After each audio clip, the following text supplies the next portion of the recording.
Taramanga Suba Finance Commission ki funding makhada Chingi Lam singi healthcare ga mari leinana Department of Tribal Affairs and Hills Manipur na procure tawkiba ambulance tara nipan ki manungda ngasi ambulance tara Ahanba Tangkakki Oina Manipur ki Chief Minister N Biren ngasi ADC tarukta Khutsinnakhre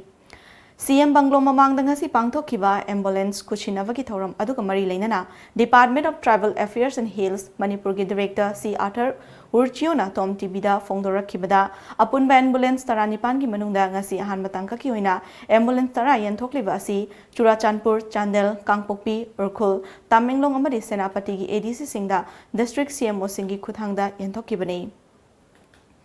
Masigi maruiba pandamdi Chingi Lam singda leiriba healthcare sing asi patangga chunaba thak amada pukhalaknaba paikhalakpa thokshillamani Ambulance tarani pana sigi manungda basic life support tarani thoi amadi advanced life support taruk yauri lakliba jun kunga manga fawbagi manungda wadhoriba ambulance sing asu mathangi anishuba phase ta fangalagani haina mahakna haiki handak me marakta covid ki wave yam kan khat palakpa matamduda honorable CM na advice tawraga hill area sing the healthcare facility kalmaina puthokpa yagani han tawraga akoina plan tawbane sigi funding se akoi 15 finance commission ki funding ne aduga akoina total target tawbase 18 ambulance ne out of that 12 will be basic life support and 6 would be advanced life support ngashi yenthok pasina 10 first batch ta 10 basic life support to all the 6 autonomous district council adu yenthok pani ngashi na honorable CM